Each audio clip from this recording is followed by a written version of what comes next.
არსებობს გავრცელებული სტერეოტიპი, თითქოს რომ არა, კანონის მოთხოვნა სავალდებულო აუდიტის შესახებ ჩვენი სამუშაო სულაც არაა საჭირო.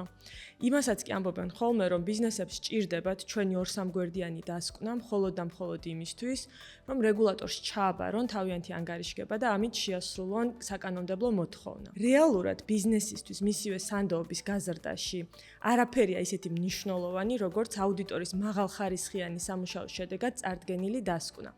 აი წარმოიდგინეთ, რომ ხართ სავაჭრო ქსელის ხელმძღვანელი, რომლისთვისაც საბრუნავი კაპიტალი იგივე საქონელი დახლზე არის კრიტიკულად მნიშვნელოვანი. რას ფიქრობთ, მომწოდებელი ვის უფრო ენდობა და ვის უფრო მაქსიმალურად შეღავათიანი გადახდის პირობით მიაწვდის საქონელს.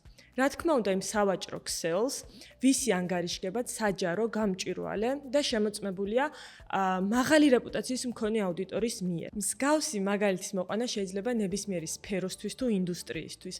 ცხადია, რომ ბიზნესს უნდა აინტერესებდეს საკუთარი წარმატების გაზომვა, რაც შეუძლებელი იქნება, თუ არ იარსებებს საჯარო, გამჭვირვალე და ძალიან მნიშვნელოვანია მსგავს პრინციპებზე მომზადებული ანგარიშგებები.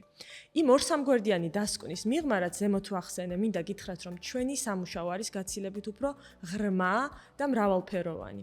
ბევრი სასარგებლო და ღირებული იდეა თუ დაკვირვება მოგვაქვს ხოლმე ბიზნესებისთვის, რაც მათ ეხმარება სტრატეგიული და მართვის პროცესების გაუმჯობესებაში. ამას ვემსახურებით ჩვენ აუდიტორები და ჩვენს მთავარ მოვალეობად მიგვაჩნია საზოგადოებისთვის მაქსიმალური სარგებლის მიცემა, მათივე სანდოობის, რეპუტაციის, შესაძლებლობების და ამ ყველაფრიდან გამომდინარე ბუნებრივია ფინანსური ზრდის თვალსაზრისით.